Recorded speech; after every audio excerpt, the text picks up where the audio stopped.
Assalamualaikum warahmatullahi ta'ala wabarakatuh. Alhamdulillah wassalatu wassalamu ala rasulillah Muhammad ibn Abdullah wa ala alihi tayyibin at-tahirin wa ashabihil akramin wa tabi'in tabi'in wa man tabi'ahum bi ihsanin ila yaumiddin. Allahumma nusalli wa nusallim wa nukarrim ala sayyidul wujud sayyidina wa maulana Muhammad wa ala alihi wa ashabihi ajma'in, amma ba'd.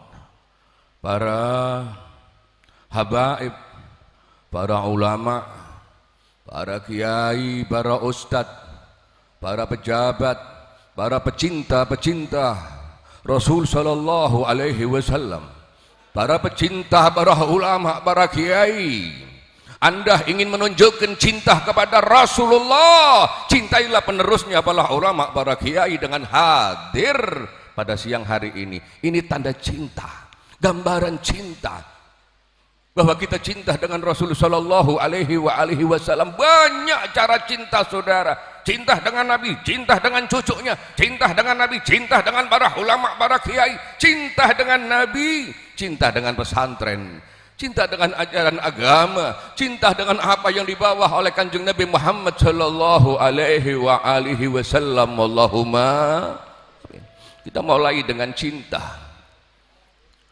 Para kiai utaminipun Kiai Haji Mustafa Bisri Abdullah Umrah, semoga dipanjangkan umurnya. Kiai Haji Naji Maimun, Kiai Haji Ubab, semua para kiai, keluarga besar Bayudawi, Kiai Bayudawi, anak cucunya Gus Ahfaz, Gus Zaki, semuanya niki umpami kula sebut setunggal per setunggal niki repot. Niki sedaya kiai sing rawuh. Masya Allah. Al-mahabbah, intinya dasarnya kalau sudah bergerak apapun yang kau lakukan dengan mahabbah, pasti keindahan yang kau dapatkan. Pernah ada seorang ulama besar sowan dateng ngersanipun setunggal nyai. Ada kiai sowan dateng bunyai. Kenapa ini kiai kok sowan kepada bunyai? Karena bunyai ini martabatnya sangat dahsyat dan sangat masyhur, namanya dikenal Rabi'atul Adawiyah. Siapa kiai ini yang sowan kepada Rabi'atul Adawiyah? Beliau adalah Sufyan Ats-Tsauri. Beliau sowan karena heran, karena takjub kepada Rabi'ah, karena begitu tinggi derajatnya. Beliau bertanya, "Ya Rabi'ah, akhbarini ma ibadatuk lillahi ta'ala." Bagaimana cara ibadahmu Rabi'ah sehingga engkau begini tinggi derajatnya? Rabi'ah berkata, "Ana ma abatu rabbi, ana ma abatu rabbi tama'an li janatihi wala naime wala abatu rabbi khaufan min narihi wala adabi." innama ana habatu rabbi hubban lahu wa syauqan ilaih. Sufyan, aku ibadah kepada Allah bukan karena mengharap surga dan nikmat-nikmatnya. Aku ibadah kepada Allah bukan karena takut neraka dan adab-adabnya, tapi aku ibadah kepada Allah hubban lahu wa syauqan ilaih. Aku menyembah Allah karena cinta dan rindu kepadanya. Allahumma sholli ala Muhammad. Kalau dasarnya cinta, apapun yang dilakukan tidak akan berseberangan dengan ajaran Allah Subhanahu wa taala, karena yang kita tuju Allah. Anda berpolitik silakan berpolitik, tapi target utamamu adalah Allah. Anda jadi orang kaya, tunjukkan bahwa tujuanmu adalah Allah. Apapun yang kau lakukan karena Allah, sehingga kita mungkin beda pendapat pun bukan karena kebencian, tapi karena di dada ada Allah, hubban lahu wa syauqan ilaih. Kalau dasarnya cinta Bapak, kalau dasarnya karena Allah Bapak, tidak akan sangkut marut carut marut apa yang terjadi di Jakarta, apa yang terjadi di medsos, saling tabrakan, saling fitnah sana sini, yang dimulai dasarnya karena kebencian, hanya karena beda partai, masalah dendam tersumat. Tidak saudara, hubban lahu wa syauqan ilaih, karena cinta dan karena rindu kepada Allah, dan semua akan dipertanggungjawabkan di hadapan Allah, termasuk saya duduk di depan Anda ini. Ini semoga sebagai gambaran karena saya cinta Allah, cinta Rasulullah, cinta para ulama, cinta para kiai, cinta kepada orang-orang soleh.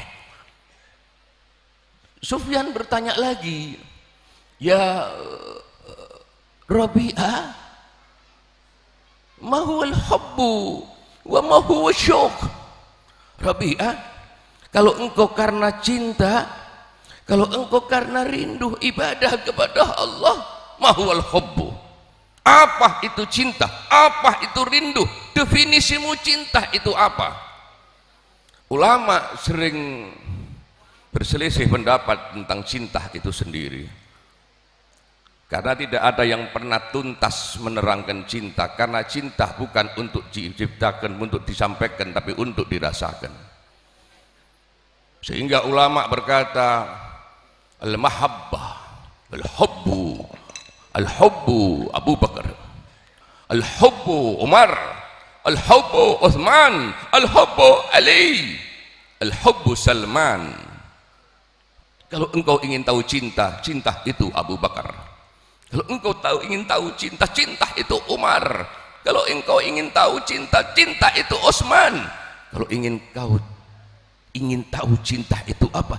Cinta Ali bin Abi Thalib. Bagaimana cintanya Ali bin Abi Thalib sehingga siap mengorbankan nyawanya ketika Rasul Shallallahu Alaihi Wasallam menyuruh menggantikan tempatnya. Ali, engkau tidur di tempatku. Dan Ali tahu orang-orang kafir Quraisy sudah siap menghunuskan pedangnya untuk menggorok kanjeng Nabi Muhammad Sallallahu Alaihi Wasallam. Siap digorok. Nabi berkata, Ali, ganteni aku. Niki nun sewu, umpama wong lasem.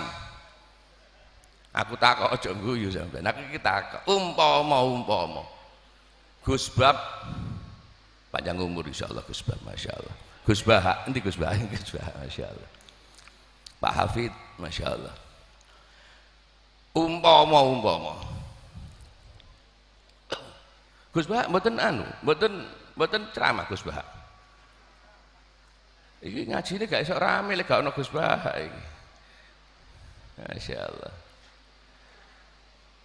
Gus Bab, ngapunten Gus ya.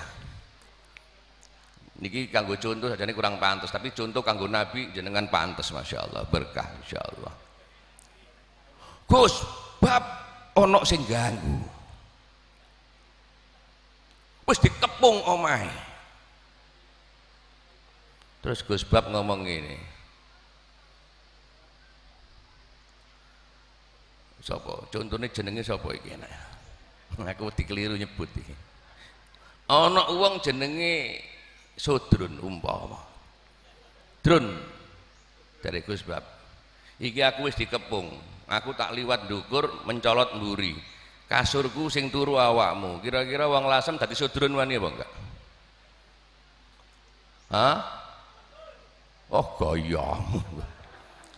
Memang cinta itu butuh pengorbanan. Bagaimana Sayyidina Ali dengan tenangnya, ana ya Rasulullah, tidur beliau. Allahumma sholli ala Muhammad. Al-mahabbah.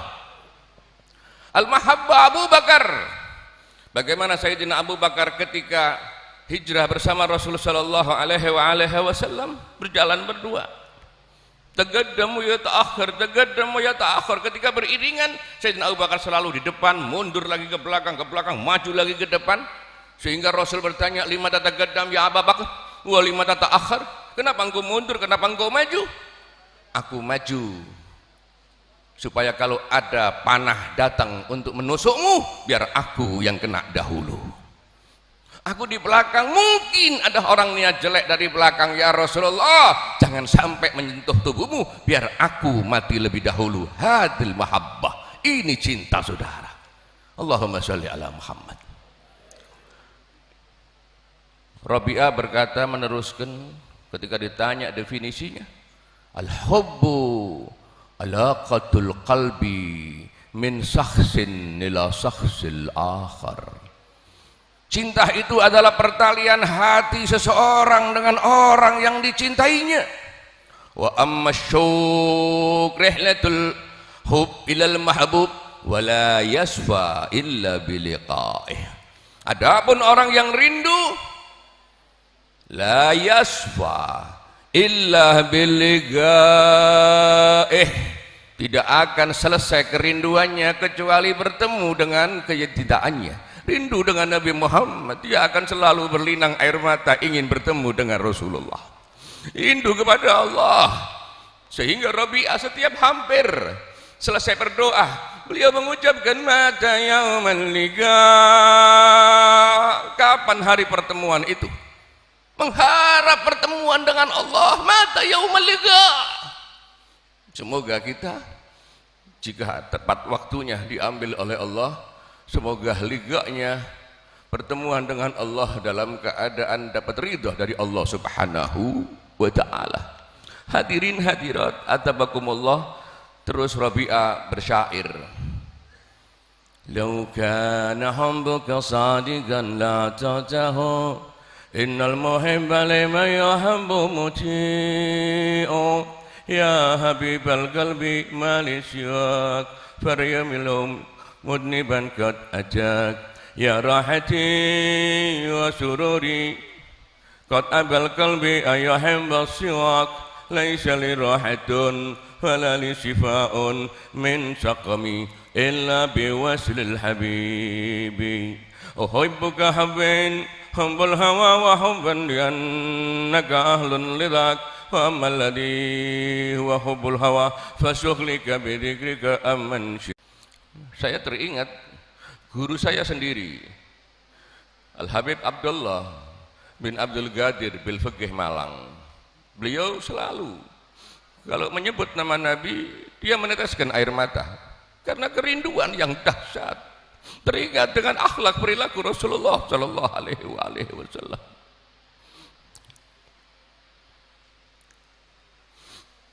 Di saat di Makkah ada orang selawat kepada Rasulullah, selalu datang ke makamnya Rasulullah, bersalawat. Sallallahu ala Muhammad sallallahu alaihi wasallam, sallallahu ala Muhammad sallallahu alaihi wasallam. Indah Bapak. Orang melihat orang salawat senang Bapak. Tapi bagi pembenci beda. Bagi orang yang gak suka dengan salawatan masalah. Kita melihat Habib Anis salawatan, kita senang walaupun nggak hadir, lewat siapa? Habib Anis, Masya Allah. Ada Habib Syekh, Masya Allah. Ada para kiai kumpulan salawat, Masya Allah. Dasarnya apa? Ada ta'aluk, ada ikatan karena sama-sama cinta. Tapi bagi orang mubghid, makanya kalau cinta, dasarnya cinta itu indah, tapi kalau dasarnya sudah kebencian, tidak akan pernah kau mencapai tujuanmu kepada Allah Subhanahu wa Ta'ala. Islam dibangun bukan karena benci, Islam dibangun karena cinta.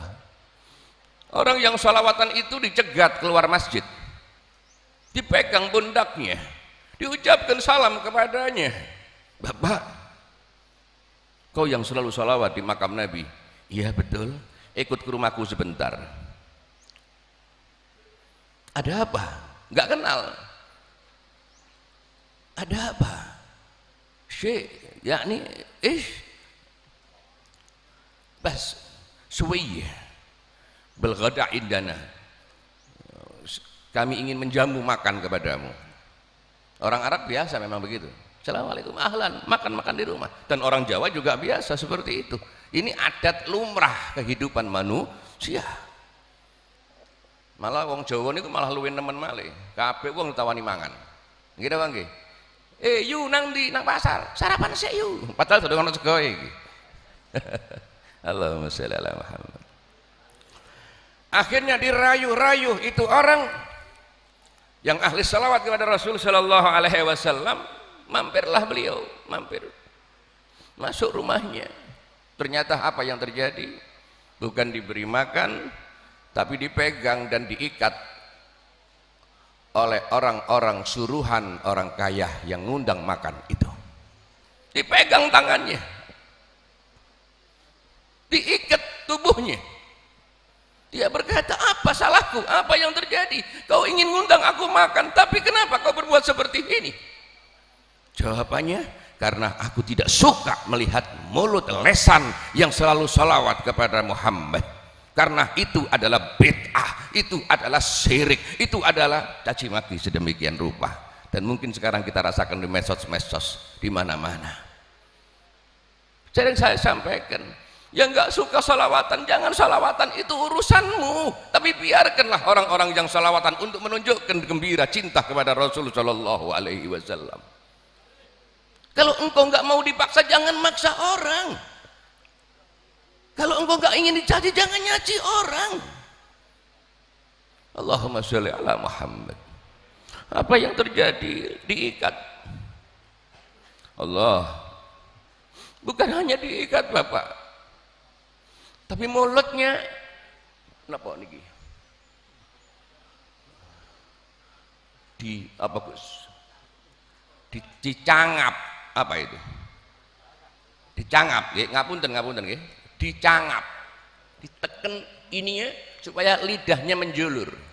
Ketika lidahnya menjulur, dipegang dengan satu alat ilate, diambilkan gunting. Allah, diambilkan gunting, saudara. Ini gambaran apa sekarang terjadi, begitu bencinya mereka dengan orang-orang yang salawat kepada Nabi Muhammad. Teriak mengaku mengikut Nabi Muhammad, tapi Nabi Muhammad disebut, merah telinganya. Allahu Akbar. Lidahnya diambilkan gunting, saudara. Apa salahnya orang salawat kepada Rasulullah? Apa salahnya orang ingin cinta kepada Habibina Muhammad? Dengan dasar cinta itu, saudara, kita akan bersamanya. Almar'u ma'aman ahab. Seseorang akan bersama Rasulullah karena cintanya, saudara. Dan orang yang cinta akan selalu banyak menyebutnya. Allah, digunting, saudara. Makanya kalau hanya datang konco-konco, kalau Anda dicaci, Anda dihina, biarkan mereka. Karena Rasulullah tidak suka membalas caci dan hinaan orang lain. Ini orang cinta, bahkan dipotong lidahnya. Dipotong lidahnya. Bagaimana rasa sakitnya? Dulu guru saya mengingatkan, kalau baca sesuatu resapi, Mustafa, bayangkan kau yang melakukannya. Kalau kau baca kitab, pahami, resapi. Kau ikutlah bergabung di dalam apa yang kau baca, sehingga kau paham dan sadar. Allahumma sholli ala Muhammad. Dipotong lidahnya, dia teriak menangis, sudah gak ada rasa kasih. Dipotong, darah mengucur. Melihat darah mengucur bukan kasihan. Bapak, kita terdidik mulai kecil, jangankan darah saudara, jangankan darah keluarga, darahnya orang yang gak kita kenal pun kita gak tega itu keluar, saudara. Betul? Orang kecelakaan di jalan raya, kita gak ngurusi agamanya apa, mau Hindu mau Buddha, tapi kalau dia ketabrak pasti kita kasihan karena itu manusia, saudara. Tapi kalau manusia sudah jadi binatang, darah mengucur di mana-mana, dibiarkan, sudah gak punya rasa empati. Termasuk kesulitan ekonomi, saya ketuk hatinya pejabat, saya ketuk hatinya pejabat. Ini rakyatmu, ini masyarakatmu, sedemikian rupa sulitnya kehidupan. Contohlah Nabi Muhammad, yang butuh Nabi bukan hanya orang kecil, yang butuh Nabi juga pejabatnya, juga orang-orang yang di atas. Manfaatkan jabatanmu untuk dapat ridha Allah dan mahabbah dari kanjeng Nabi Muhammad sallallahu alaihi wasallam. Hadirin hadirat atzabakumullah. Setelah darah mengucur sedemikian rupa, orang ini sudah lemas tubuhnya, dibiarkan tergeletak di depan rumah. Dia merangkak sedikit demi sedikit pulang dengan tangisan air mata, teriak kepada Rasulullah, tapi tidak bisa keluar suaranya karena lidahnya terputus. Nggak bisa sholawatan lagi, Bapak. Datang ke makam Nabi, hanya menggerakkan mulutnya tapi tidak ada suara. Malam Rasulullah datang kepadanya, Allahumma rzuqna birra ya Rasulillah. Semoga kita dapat rezeki bisa melihat wajah Rasulullah dalam mimpi, ya Allah. Beliau datang Rasulullah kepadanya dalam mimpi.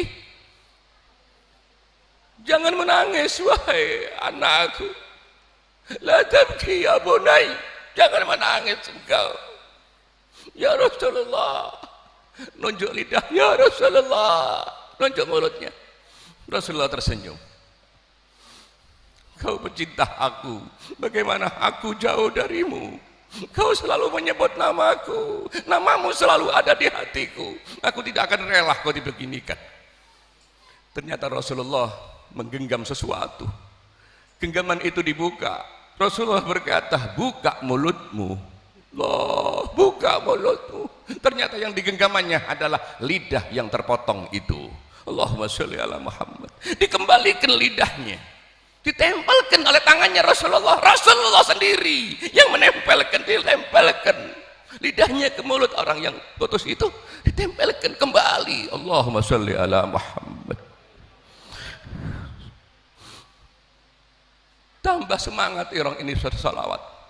Lidah yang terpotong itu kembali dengan berkah Rasulullah sallallahu alaihi wasallam, kembali ke Madinah, kembali ke masjid Nabi, kembali kepada makam Nabi, kembali sallallahu ala Muhammad.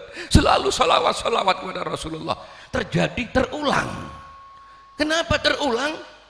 Suatu kali ketika dia keluar dari masjid, Allah, ada seorang anak muda menepuk pundaknya. Bapak, assalamualaikum. Waalaikumsalam.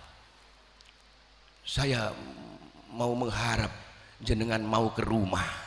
Ayo makan siang di rumahku. Eling Mak Bien. Iki gara-gara undangan mangan ilatku diketok. Kan ngoten. Kira-kira ana wong undang maneh gelem ta mara iki. Ta ora, la. Khali ana hina. Biarkan aku di sini. La suwai. Gada indana, nataghadda marrah. Makan siang kita makan bersama. Lah, babaji indak.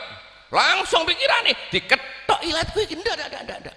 Dirayu-rayu sampai dia kehabisan cara untuk menolaknya. Akhirnya kalah, Pak. Wong yen wong apian iku biasanya kalah, biasanya enggak. Masya Allah. Akhirnya diajak, diundang makan, diajak bersama di rumah itu. Ketika melihat rumahnya kaget dia. Kenapa? Rumahnya sama dengan rumah yang memotong lidah. Ya Allah, mulai ngejer Pak. Tangan iki wis ngejer iki metu. Waduh, diketok aku iki. Melbu ndelok ruang tamune padha. Kon wis alamat iki. Sing jemput di ruang tamu itu wonge gede-gede. Waduh, wong ki ambake cilik. Waduh, wis alamat iki wis. Langsung ya Allah Rasulullah selamat, ya Rasulullah ya Allah selamat wis. Akhirnya diajak masuk, wis gak kalu makan, gak kalu niki sekarang ngenteni diketok-tok ilate. Sampai masuk, anak muda itu berkata, Bapak, undur ila tarfil bait. Bapak, lihatlah di ujung rumah. Dia melihat di rumah itu di ujungnya ada kandang dari besi, di dalamnya ada girit, ketek. Nang jerone kandang mau ono ketek. Dia bilang, iya aku melihat ketek di kandang itu. Kenapa? Nangis anak muda ini. Bapak tahu itu apa? Hadal girit, itu ketek. Kenapa? Nangis. Dijawab, kenapa kau menangis? Dia adalah bapakku.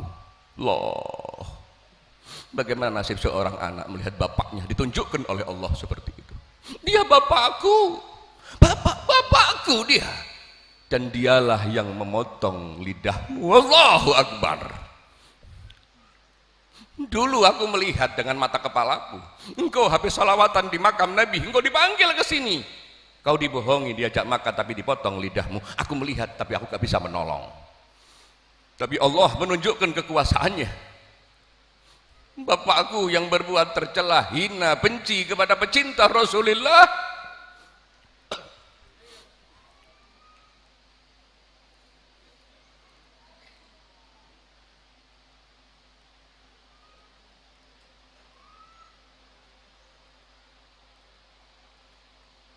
guys. Aku malu dengan perbuatan ayahku yang begitu bencinya dengan orang yang mencinta Rasulullah, yang salawat kepada Rasulullah, sehingga lidahmu terpotong sedemikian rupa. Tapi Allah menunjukkan kekuasaannya atas perbuatan hina ayahku. Ayahku dijadikan kerah. Allahumma sholli ala Muhammad. Tapi dia bapakku. Apapun yang dilakukannya bainahu wa bainallah. Ini penting adik-adik saudara. Kita orang diperintah hanya taat kepada orang tua. Tapi apa yang dilakukan orang tua bainahu wa bainallah. Antara dia dan Allah urusannya, bukan urusan anak-anaknya. Kita hanya taat kepadanya. Semoga acara siang hari ini sebagai rasa ketaatan dari anak-anaknya Gus Ahfaz, Gus Zaki maupun Nyai Jamilah di halnya Kiai Bedawi, Kiai Khalil dan para leluhur-leluhur semua, dan saya juga datang ke sini bukan untuk apa-apa, juga rasa ketaatan saya kepada Kiai Hamid Bedawi yang dulu di masa hidupnya bagaikan ayah saya sendiri. Saya sering diajak kemana-mana, bahkan kalau beliau kangen, beliau telepon, ye Rene ye. Lek kula duwe mobil kayak saiki langsung berangkat enak Pak. Kula niki sepeda motor gak duwe. Akhirnya ndolek selangan, gak ono ngojek ongkose gak duwe. Utang dhisik niki kula eling Kiai Hamid Bedawi. Lah kula niki radi sakit, pengajian kathah wong ancene coronae wis rata pek ngamuk sakniki. Coronae wis sepi, pengajian akhirnya meludak di mana-mana. Akhirnya pengajian kula rewabet, awak kula kurang sehat. Wau mlebet griya subuh jam 7 turu kebablasan. Tapi krana Mbah Jamilah sing ngebel kula, rasa ketaatan dateng Bu Nyai, kula saged rawuh dhateng mriki, semoga ingkang kula sampaiake manfaat kangge kawula piyambak lan panjenengan sedaya supadosa kita tambah cinta tresna dhateng Kanjeng Nabi Muhammad dan mengikuti ajaran perilakunya. Semoga hidup kita berkah. Allahumma amin. Wabillahi taufiq wal hidayah wa ridha wal inayah. Para kiai mohon maaf jika ada ucapan yang kurang pantas maupun salah. Assalamualaikum warahmatullahi taala wabarakatuh.